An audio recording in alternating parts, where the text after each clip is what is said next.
Good morning! Welcome to another vlog! Na-miss ko mag-vlog, guys. Ang tagal ko nang hindi talaga nag-vlog kasi busy ako sa life ko as a mom. Char! Kakatapos lang ng aming bakasyon, guys. Kakabalik lang namin dito sa syudad. Nandun kami for parang isang buwan sa probinsya nila George. Actually, hindi naman siya totally na bakasyon kasi nga abala din si George doon. Marami siyang ginagawa. Nagtambak siya ng lupa doon sa palibot ng bahay nila. So, ayun. Nagdagat lang kami nung malapit na kaming pabalik dito. Dinala namin yung si Liit. Anyway, Liit yung pangalan niya kasi Liit yung tawag namin sa kanya ng aking pamilya. Dahil for us, siya yung small version ni George.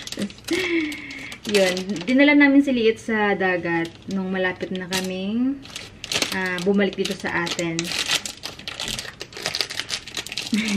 Nakikinig siya, nandito lang siya. So, ayun. So, parang halos isang buwan kami doon. Sobrang init. Hindi ako nag-vlog doon dahil wala naman akong ginagawa doon. Anyway. Magluluto ako, guys, magluluto ako ng spetsofy. Greek dish yun siya, guys. Natikman ko siya nung bakasyon namin kasi halos lahat ng kinakain namin doon ay talagang Greek. So, may mga dish akong nagustuhan, na gusto kong lutuin din dito. So, baka sa mga next vlogs natin ay ma-share ako sa inyo na Greek dish.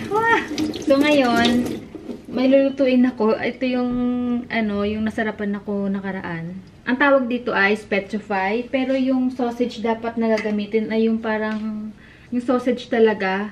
Yung meron kasi kami dito ay hotdog. Ito yung leftover pa namin kagabi ni George. Ayan. Pero meron pa doon na idadagdag ko. Yung hindi pa siya naluto. Ganon. Yun yung aking lulutuin for today's video. Play yourself, Yagapi.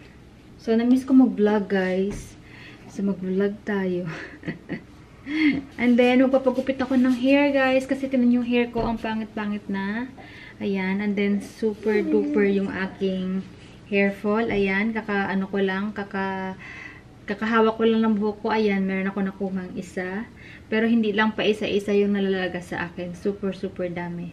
And then, ayan, tinan nyo, meron na ako mga tutsang dyan. Ayan. Yan yung mga tubo na nung mga nalagas na nabuhok sa akin months ago. Yes! Mama will cook. Mag-prepare na ako ng aking mga kakailangan.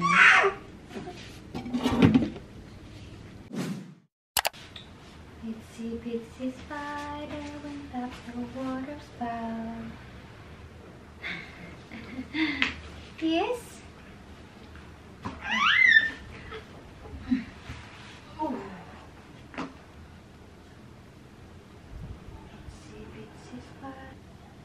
Aray ko. Itsy bitsy spider. Na. 1, 2, 3, 4. 4 little ducks went out one. I'm back. Magluluto na ako, guys. Tulog na pala si Liit. Kaya pala siya parang fussy siya kanina kasi gusto niya na pala siguro matulog. Or baka bored na siya kasi nga parang namimiss niya ata yung kanyang province life. Kasi doon sa village, syempre lumalabas kami and then meron kaming afternoon routine. Nagwo-walking kami doon sa labas ng bahay sa mismong kalsada. Nilalagay ko siya sa stroller niya tapos nagwo-walking kami. So namimiss niya siguro yun. And then, lagi siya nakakatulog pagka pagka nag-walking kami. Either morning or afternoon. Pagka, pagka nap time niya na, talaga nakakatulog siya.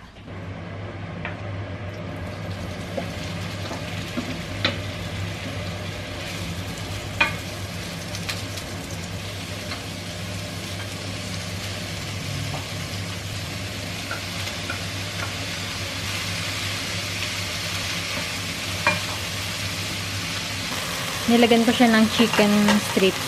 Ayan. Kasi nag-request yung aking kamahalan. Nilagyan ko daw siya ng chicken. So, ayan, nilagyan ko.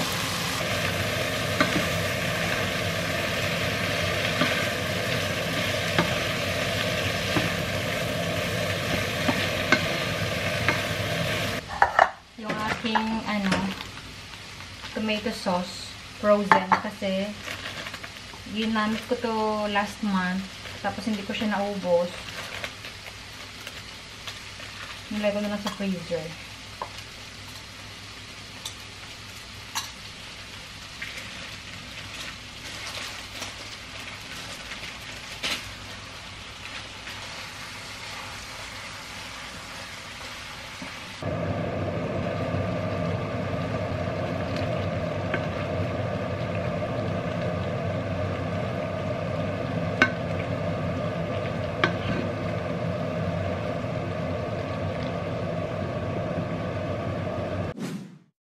I am done cooking. Kain tayo, guys. Ito na yung niluto kong spetsify. Kain tayo. Habang tulog pa yung ating bata batuta. Kasi after ko kumain, maglilinis na ako ng bahay. Kasi magrereklamo na naman yung aking amo mamaya pagdating sa bahay. Kain.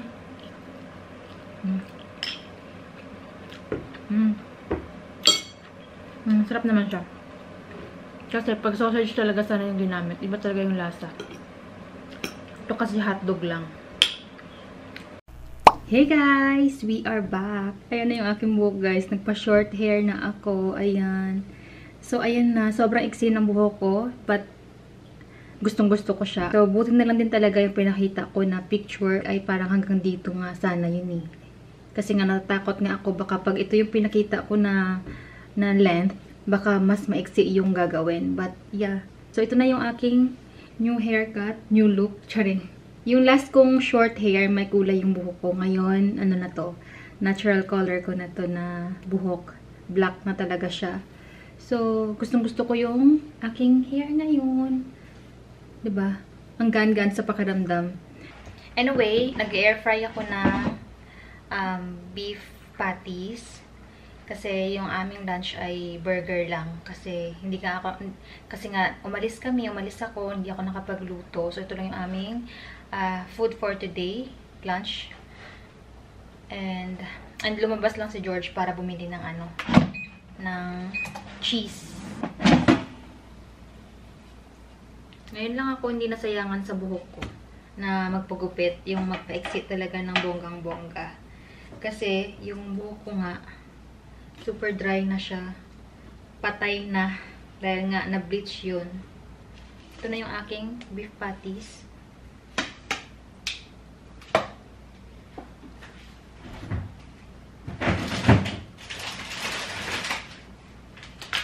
And then, i-air fry din ako ng fries. Yan.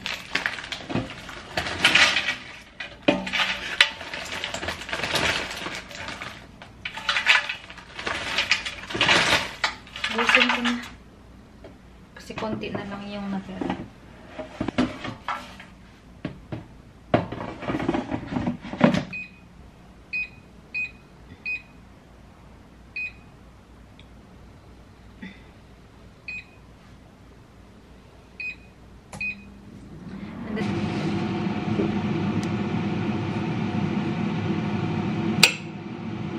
That's not that I put our swim bars to put it back.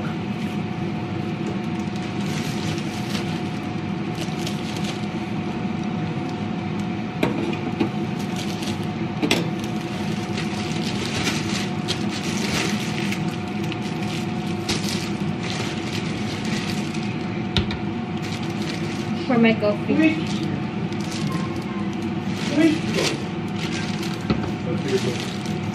The milk and blood.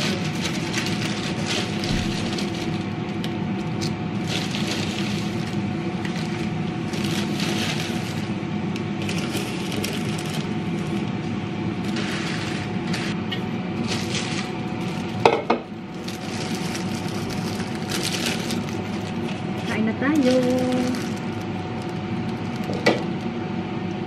I sliced also tomato. You give that up straight.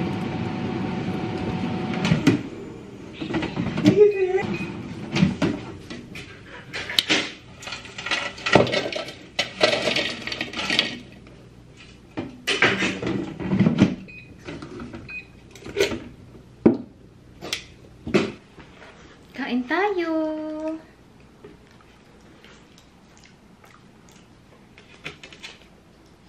Masarap yung Mexican? No. Spicy. Kain! Kain tayo, guys. Yes. They didn't have any other barbecue because I asked them.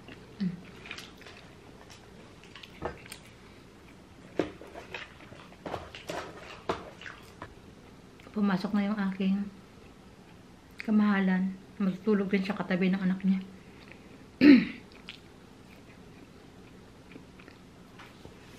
Gising na si Liet, guys. Umiiyak siya sa loob.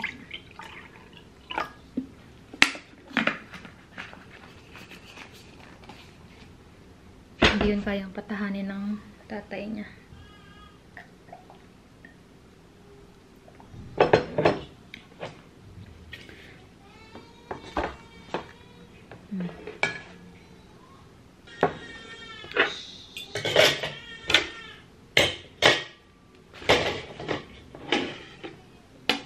Something to believe in.